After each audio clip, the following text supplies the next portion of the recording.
Welcome to the Shamrock. I'm Pete Sampson atop Notre Dame Stadium, joined by Matt Fortuna back home in Chicago. And Matt, this is a tough one to make sense of because we've been covering Notre Dame a long time. This is a game Notre Dame always found a way to win under Brian Kelly. They'd won 42 straight against unranked competition. Marshall upsets Notre Dame as a 20-point underdog, 26-21. The offense, very stagnant. They may have a quarterback injury to deal with moving forward. There's no run game. They couldn't tackle at the end of the game. It's a very difficult thing to process. And Marcus Freeman afterwards, when asked about, where do you start, he kind of said everything, which is, I think, the most alarming answer you can give because you can't fix everything in 1 week or 2 weeks or 3 weeks. The everything is what you needed to get done in August in spring practice and summer workouts. And here Notre Dame is sitting here 0-2, Marcus Freeman at 0-3. The first Notre Dame head coach to fall to 0-3. It's a tough place to be for a program that's ranked in the top 5 to begin the season and now may be unranked entirely. They should be unranked. I mean, the loss itself is perplexing. Like, we could talk about this for the next hour and still not make a whole lot of sense of it. But what makes even less sense is, like, watching that game and looking at the post-game stats. Like, Marshall was a better team. Like, it wasn't even even close. Marshall outgained them, more total yards. They outrushed them 219 to 130. They averaged 5.1 yards per play, more than Notre Dame at 4.7. They won the turnover battle 3-0. I tweeted that Marshall defensive line looked like the second coming of the steel curtain against Notre Dame's offensive line. I mean, it was a joke. It's one of those losses that, and we can do this, I guess, because it's a new coaching staff, and we don't, we don't have like the body of work to rely on like we did with Brian Kelly. Whereas I feel like this is a loss that calls everything into question. Like, they do not look like a functional operation right now on the field. They can't move the ball against Marshall. Like, that is concerning. If it's 4th and 1 and you're going for it, and you're running with your bulldozer running back and you can't get it, like, I don't know what you do. Like, it was, listen to the post-game, I mean, not that you expect these guys to have answers post-game, not that you expect them to, like, go all rah-rah and crazy, right when they get to the podium with us, but, it was very much like, it's working in camp, Michael Mayer was very adamant, like, we ran the ball extremely well in camp. I don't think we're that far off. It's just something we're doing on game day. I don't know if he's right. I don't know if he's wrong. Something has got to change. I mean, you talk about the honeymoon period wearing off fast. Holy cow. I mean, this is as bad as it gets as far as football-wise. I cannot wrap my arm around everything we just saw over the last 3 hours. Yeah, great. Like I said, the grace period for Marcus Freeman would last to the next loss after Ohio State. I thought that maybe would be in November. We're sitting here on September 10th talking about it. Yeah, I mean, it's Notre Dame sort of and I wrote about it, and this was important to people, just about, bringing back the pregame mass and walking to the stadium, and they called it the Victory March. And, I mean, it's just like, it just sort of the day turned into ash in everyone's mouth here. To get pushed around on both lines, to have really poor quarterback play across the board. Drew Pine comes in at the end, throws it straight to a linebacker that is just waiting for the ball to come to him. It was brutal. It was brutal to watch. And I think that, I sort of usually give players, and especially players, often coaches, a pass about sort of the post-game emotion and reading too much into that, because the season basically ended today in terms of what the season was supposed to be. There's still 10 games to go. There's still a lot to play for, but in terms of reaching your goal of contending for the playoff or being in the mix when the rankings come out, like, that's done. And like you said, Matt, it calls into question everything. And when everything is called into question, that is just an incredibly uncomfortable place to be. I mean, why don't we just start with the offense? Like, Notre Dame's entire offense today, the only thing that was functional were Tyler Buckler's legs and Michael Mayer's all body parts. That was it. Like, everybody else on the offense was poor. I don't think that you could point to a single player who played well other than like half of Tyler Buckner and all of Michael Mayer. The Logan Diggs third down blitz pickup, which looked just like run on through, smash the quarterback. The inability to come down with a 50-50 deep ball. The Buckner pick six. the fact that, as you noted, it's 3rd and 2. Audric Estimate can only get 1. It's 4th and 1. Audric Estimate can only get 0. The offensive line is incredibly poor, and as much as we sort of, I think, gave them a little bit of, grace period during our midweek podcast with Mike Golick, like, that's done too. Now Notre Dame simply has a bad offensive line at a place that is supposed to be offensive line driven, as Marcus Freeman says. Yeah, I mean, he reiterated that point post game, and that's got to be the most disheartening part if you're a Notre Dame fan, and particularly a Notre Dame coach right now. I mean, we overreact, especially in the heat of the moment. Like, it's easy to say, all right, they played Ohio State close for 3 quarters. They played this well, at least defensively, the rest of the year. They could win the rest of their games. You do the inverse of that today, and you don't see a win on the schedule. I mean, Navy. Right. That's it. I mean, it's not good. Like, this really is going to be a week-to-week season. And, early on with the way this thing unfolded, I got a little bit of Toledo vibes from last year, because that's a game that easily could have gone the other way. And us, and I think everyone, who has an opinion on Notre Dame football, spent a lot of took up a lot of oxygen around this time last year, and really throughout the first 3 or 4 weeks of last year, saying let's calm down with the Marcus Freeman hype. Like, the defense coordinator hire that couldn't miss. Like, the defense was not very great at all to start last season. We're doing that right now with him as a head coach, and it's just a completely different level. 1, because they lost the game. 2, because he's a head coach, and this is like the direction of your program moving forward. Like, there's a lot of cause for concern. Like, I don't think you can overreact to this one too much. Like, it's really, it's Marshall. Like, I don't know what to, like, we even joked. That could be the headline for my game story. It's Marshall. Like, we joked on our pod this week with Golick. Like, well, it's Marshall this week, so we're not going to get too much into the weeds with previewing the game. Like, they'll win this one. I mean, you put it out there on Twitter. What most disappointing loss since when? I mean, Duke 2016 is the first one that comes to mind. I don't know if that's accurate or not. So that's what came to mind when I was down in the field, and then one of our colleagues, Tim Priester, was like, "That team was bad." So, like, that doesn't. So count. was Duke that year. Duke didn't even make a bowl that year. They had a first-round pick at quarterback, but I would probably go back to Tulsa, because that's probably as low as you can get, and just sort of backslide this far, this fast. It really makes your head spin if you're following Notre Dame, either as a reporter or a fan or just an unbiased observer. Like, it is hard to get your head around how a team with this many, returning veterans, good leadership, NFL tight end, dual threat quarterback who hasn't played but has a lot of ability, some decent young receivers, should be a great defensive line, very talented linebackers, a secondary that surprised all of us, I think, last week. And suddenly you can't defend the wide run play at all. Just a really poor effort across the board. I don't, like you said, Notre Dame went from being the most proven commodity in college football, which I think was actually frustrating for Notre Dame fans, right? Because you knew that you would win this game 31-21, and then you win next week's 27-17. But you knew you were going to win, even if you didn't enjoy the show. Now you don't know what you're going to get anymore from Notre Dame after today. Everything is up for grabs the rest of the season, which is just an incredibly alarming place to be for a program that had turned itself into kind of a serial winner with a ceiling over the last 5 years. It is, because they lost. Like, if they pulled this one either at the end, and look, they had the ball down 4 with, 4.5 minutes left before the pick 6.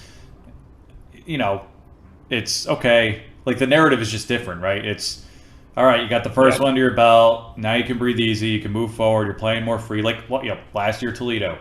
I saw Drew Tranquil tweet about, was it Ball State, and I think Vanderbilt in 2018, and games they probably should have lost. They didn't lose. They ended up going to the playoff that year. Like, but they never, like, they've played with fire before, but they haven't gotten burnt until today. And they got burnt in a big way. I mean, Marshall had some good players. The running back from Florida State had a hell of a game, but, like, again, he's not.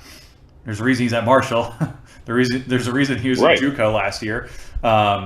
It's watching the game. I'm not sure the stats tell the whole story. I mean, look at it now. Notre Dame actually had one more sack than Marshall, 3-2. They had more TFLs, 8-3. It felt like Marshall Marshall's defensive line made more of an impact on this game than Notre Dame's defensive line did. I'm not sure that that's fully conveyed by the numbers here, but it just was not like an inspiring performance. I mean, once again, last week Notre Dame gets the ball back with a few seconds left right before halftime. They take a deep shot to Lindsey, who runs the wrong route. You say, okay, we're going to get out of here with the lead and take what we can, take what the defense gives us. They had it today, and Buckner missed him. And that changes everything. You go into halftime with a lead after a rough half. Tyler Buckner, young quarterback, goes into halftime with some confidence. Like, there was nothing inspiring about watching this team play. Like, even as, they're driving to potentially take the lead, and, like, you think they're going to win because it's Notre Dame against Marshall, and your brain is conditioned to know that Notre Dame should beat Marshall in football. But nothing that played out over the previous 50 minutes or so inspired faith that Notre Dame was going to get it done. And the other really disappointing part, we're talking a lot about the offensive line and the quarterback, and Marcus Freeman, to his credit, said this, like, we can be a great defense, but it doesn't matter if we don't step up when it matters most. I mean, for Marshall to march down the field and get that go-ahead touchdown drive the way they did, like that's just like directly to the heart of this program. Like, that cannot happen. Like, I don't know how you allow that to happen if you're Notre Dame's defense. No, it's pretty brutal, and I think that it's bizarre to watch some. And this is like way in the weeds, and I apologize, but like some of the like rotational stuff, like who's in the game when it really matters. From the press box, it seems like they rotate a lot regardless of game situation. And to Al Golden's credit, on one of them worked. There was a third down where I was like, why is Isaiah Foskey subbing out, and who gets the sack? Justin Adamilola, who is sort of playing in his position. So it does work sometimes, but there is a serious lack of dudes on defense playing like it. Brandon Joseph has really good ball skills, but was known as a very poor tackler at Northwestern. Yeah. And he missed a big one today on the very long run, the 42-yarder that set Marshall up for the game-winning, what I guess proved to be the go-ahead touchdown. So they're very, very difficult to sort of wrap your head around how, just like physically, like you should be able to play fairly poorly and beat Marshall, in my opinion, right? Especially on defense. I think even on offense, like you should be able to just move people off the ball. Freaking Notre Dame with Alt, Fisher, allegedly healthy Patterson, and they could not do that at all today. It's I think that might in a afternoon of things that are alarming. The fact that both lines lost the line of scrimmage probably has to be number one. It's got to be. And when we talk about known commodities, Brian Kelly or no Brian Kelly, with Notre Dame football, it's offensive line and defensive line. And when you're the better team going into the game on both sides of the trenches there, you're probably going to win, barring massive screw-ups. And the thing today was, obviously there was a pick six. There was another pick late that basically sealed it. This didn't seem fluky at all by Marshall. You know what I mean? Like, it wasn't like... Yeah, it wasn't like a block punt for Marshall, or like a quirky bounce off a guy's helmet on 3rd and 20 that turns into a 25-yard gain. Like, there was really nothing like that. No, not at all. They just got beat on the line. Now, our next partner is a pretty cool product. Let's talk about Athletic Greens. If you're looking for better gut health, more energy, or a stronger immune system in a really easy, natural way, you've got to check out Athletic Greens. Might even help you get over a night game. I'm sure you all agree that most of us are not huge fans of having to take a bunch of pills or vitamins in the morning. But with Athletic Greens, you can get rid of all the extra vitamin bottles and finally make some room in your cabinet. Athletic Greens is an all-in-one solution that actually tastes good. You'll really enjoy getting your daily vitamins.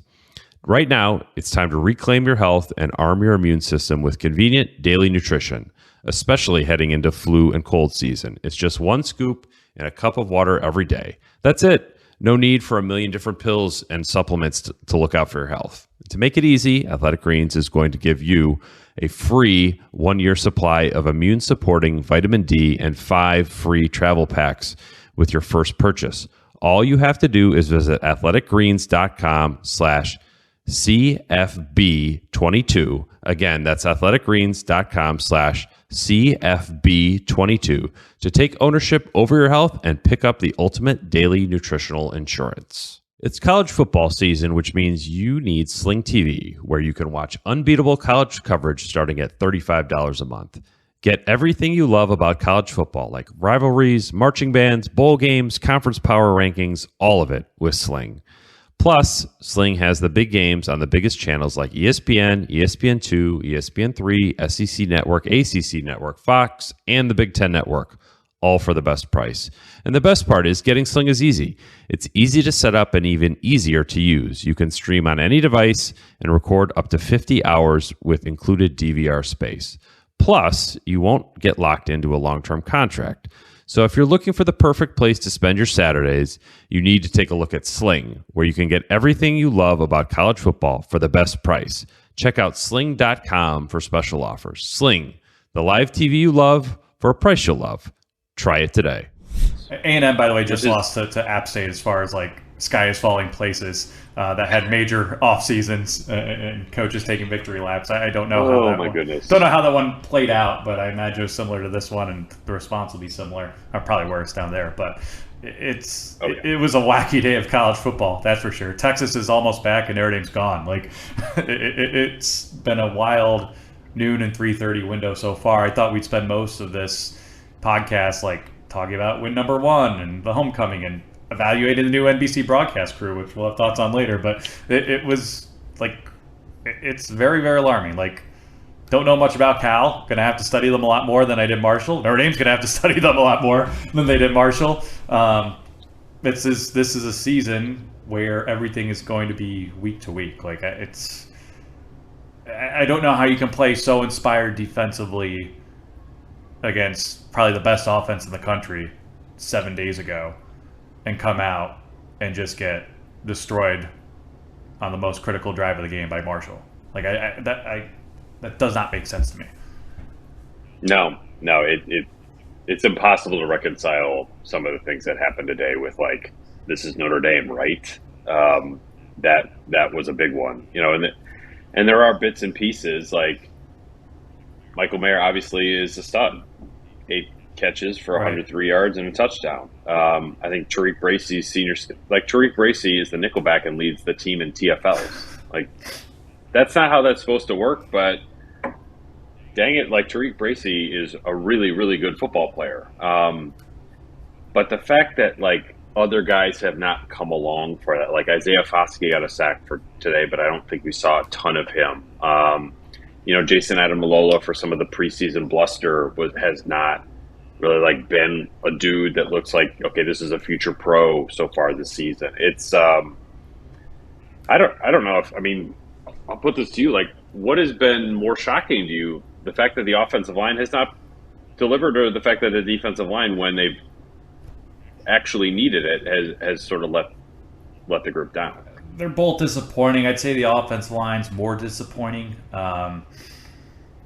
Obviously, me, you, and a lot of others completely misevaluated the instant impact return of Harry Heastand and 2, we thought, first-round tackles and Jared Patterson and all these starters back. Like, it just has not clicked. I would say they're more disappointing because despite not getting home to C.J. Stroud last week, the defense played pretty well. They held Ohio State to its lowest point total of the Ryan Day era. Like, if you told me going into Ohio State's only going to score 21 points, I'd give Notre Dame a decent shot at winning that game. And they had a decent shot at winning that game in the second half. Whereas this one, if you can't rely on your offensive line in 3rd and 4th and short against Marshall, like, I mean, if you're running Tyler Buchner more than anyone on that roster right now, 13 carries to lead the team, you know, it almost feels like you know, that Oklahoma State bowl game in the second half, where they're down at receiver, they're going to throw their ways out of situation, they're just going to basically abort the run because it hadn't worked all season and they didn't want to try it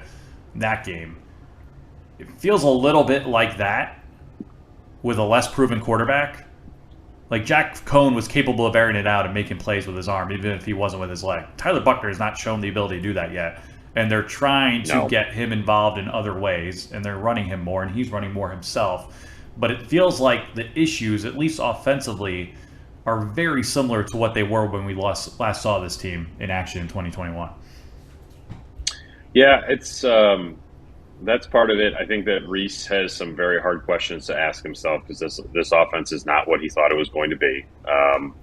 They have like I said, those two commodities, one of them may be out with the shoulder injury, and then it's just Mayer. Drew Pine certainly I think it would be hard to argue that he looked like he was. No, I mean, even when he go comes in, you're like, all right, maybe something, right? Just provide a spark the way he did in the Cincy game. There's no spark. And there wasn't, no. Yeah, there was no spark there at all. And I think I wonder if Notre Dame can dig itself out of this hole by accepting who it is and who it is not offensively. It is not. This cannot be a pass-first offense right now. The receivers are not good enough, and the quarterback's not good enough. I don't know if it can be a run-first offense either with the running backs and the offensive line. It can be a scramble-first offense. And I realize no one wants to call that game. No one wants to put your name on that if you're an offensive coordinator. But I really don't know what else Reese can do right now because they just look so far away from being like a functioning offense right now. And this is supposed to be a time where Reese has more of his fingerprints on it. He has a little bit more autonomy. And, I mean, he's got to be asking himself some hard questions. Marcus Freeman has got to be asking Reese some hard questions. But I don't know what the answers are going to be other than we just got to scramble around and hope Michael Mayer gets open until proven otherwise. Like, Lorenzo Styles has a ton of ability, but that's kind of it. There's just not a lot of extra stuff out there that I could see like, oh, yeah, this is a guy who could develop. This is a guy who can come along. Something is going to have to happen that we don't see coming, I feel like, for the offense to turn it around. Yeah, I mean, I thought they were going to dink and dunk their way to a win down 19-15 by just dumping it off to Mayer the whole time, which usually works against inferior opponents, even if they know it's coming. Obviously, that wasn't the case, but there's no identity right now with this offense. I mean, it was... You'll get a chance to watch it later. Like, NBC had cameras in the coach's box like they usually do, but they showed a number of, like, Reese facial reactions to the overthrow on Lindsey and a couple other near big plays. And, like, it was funny and cute in the context of, like, well, it's Marshall. Like, they should be winning by more. They'll come back and win. Yeah, and right. That's not the case right now. Iowa just missed a field goal to lose the game against Iowa State. Wow. Talk about a team with offensive identity challenges.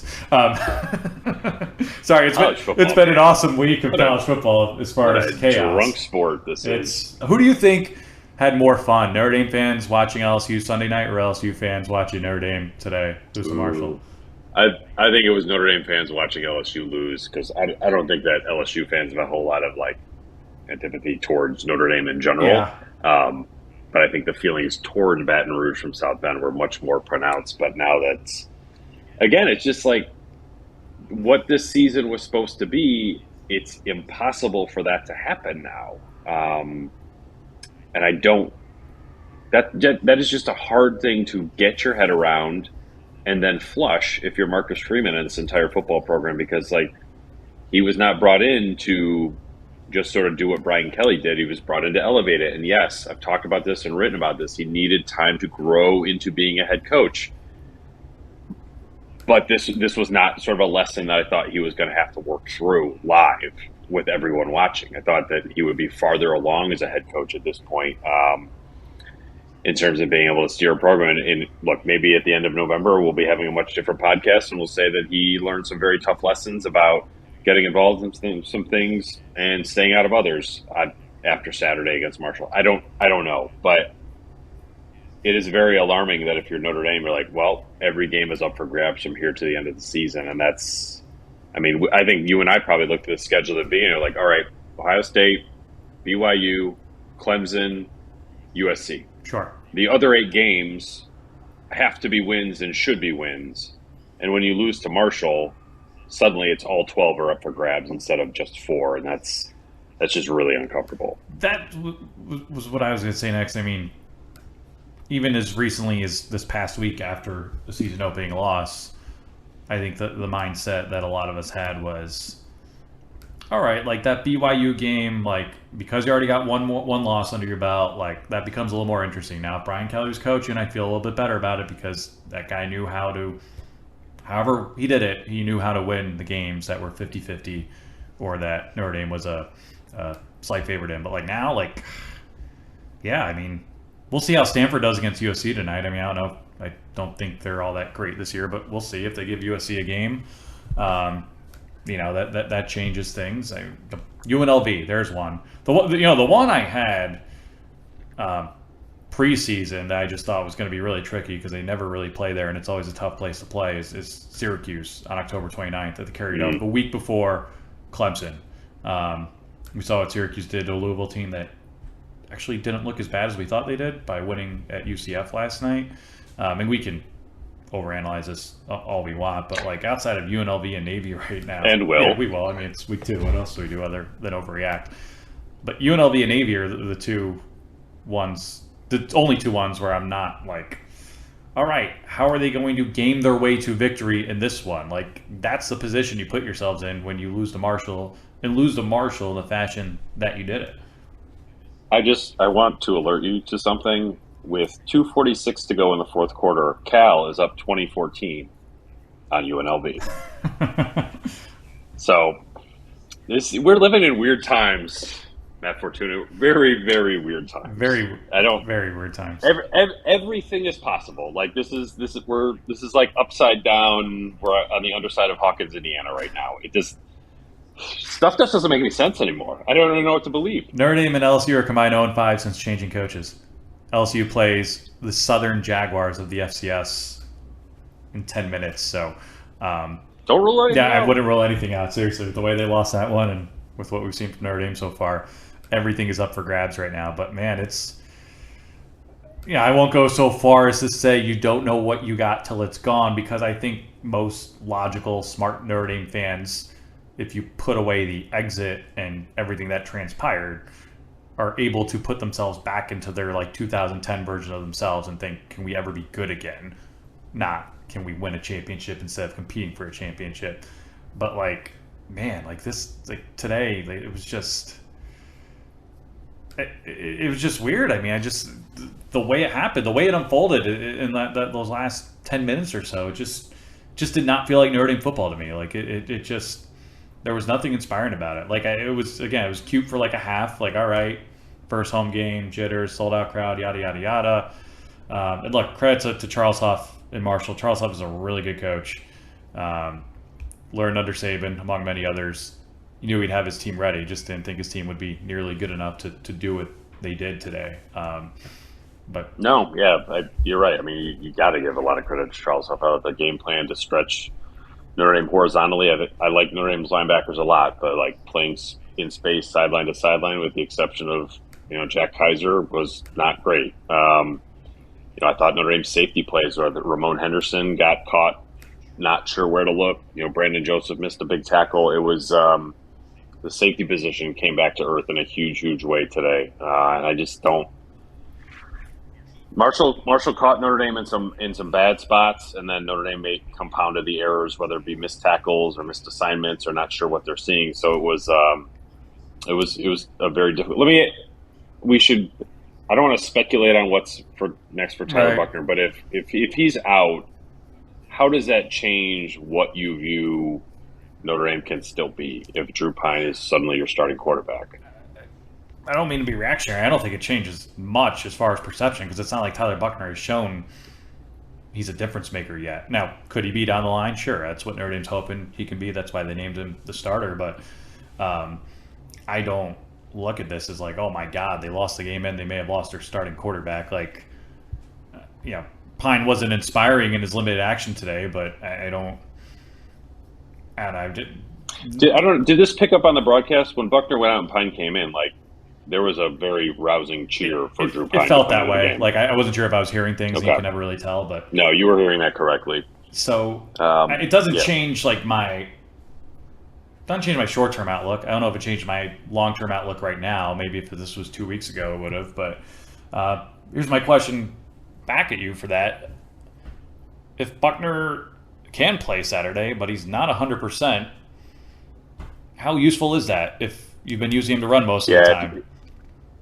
That's what is incredibly alarming to me. It's like, all right, well, what does Notre Dame's offense look like with a quarterback who can't run? Because that's the entire run game right now. It's not a good place to be. And I think Pine they're already in a bad place. Pine can move fine. Fine, but he is much, much less mobile than Buchner. Well, he's less mobile than Ian Book to me. You're not calling designed runs for him, but I think like when the pocket breaks down, he's capable of scrambling and getting positive yardage out of bad situations. Could be, yeah. That's a little more like Book-ish, but I still don't think he's quite that athletic. He's a short, undersized quarterback. It's with everything else that they have to figure out. The idea of being forced into a situation where you have to move to a different quarterback that should be terrifying, because like for where Buckner is or is not, you can at least see some things where like, okay, you can build on that, or like you sort of get that in order. There can be something good. Like if he develops over here, like that could be something. But with Drew Pine, I think you just, man, you lower the ceiling on what the season can be, just because he's a mobile quarterback behind the line, but is not going to sort of wow you physically in any way, the way that Buckner does, at least with his legs. So it's tough. I don't know. It'd be interesting to sort of see what, if they know they don't have Buckner next week, does Pine look totally different because he has a whole week to prepare to start, which, like, I think he never started last year. For how much he played and how much we talked about him, he never started a game. He's never been in a position to start a game, to prepare an entire week as a starter, to get all of those reps. So if that's a place that Notre Dame has to go,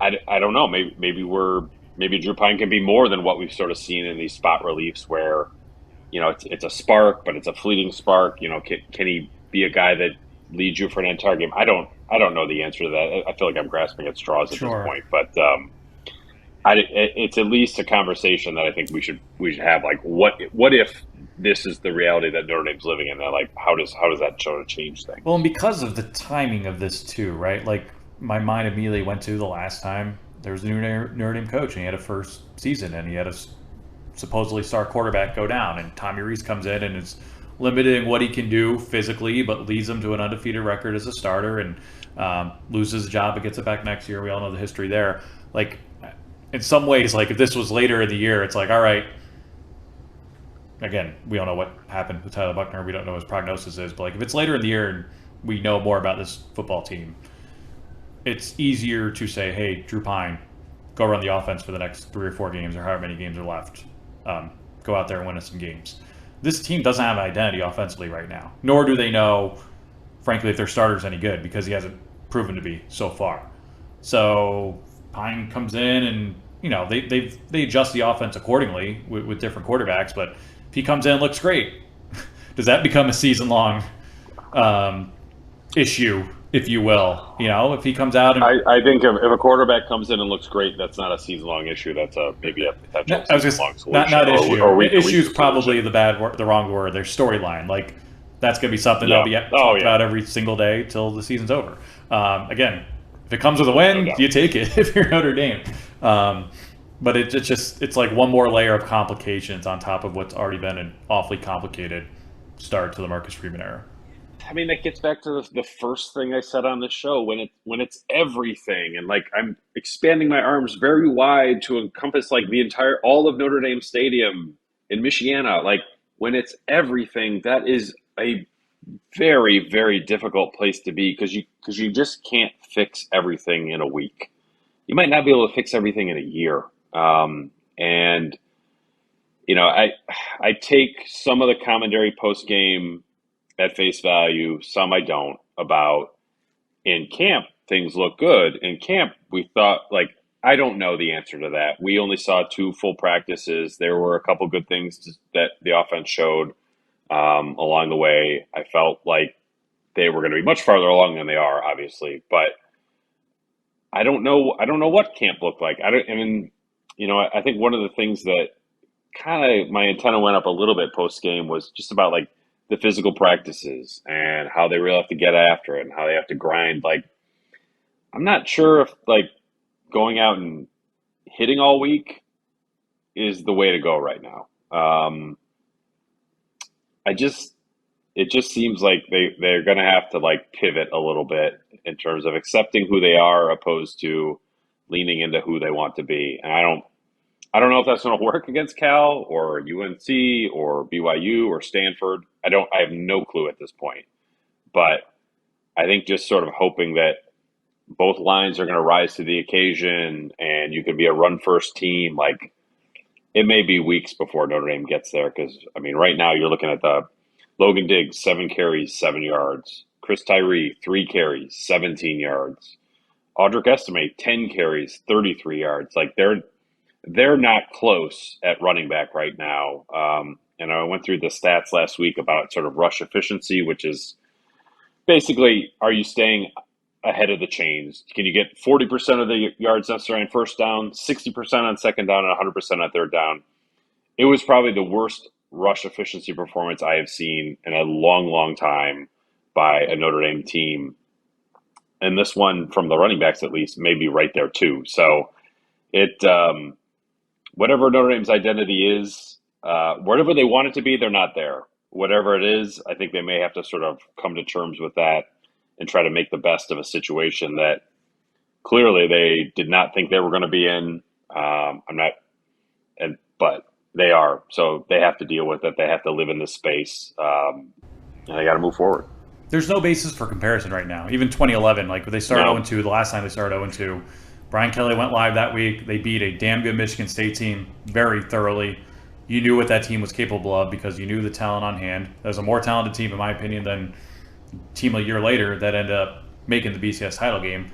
But that was a team that turned the ball over 10 times and lost 2 games in just like crazy fashion. Like, they were the better team in both games. They lost.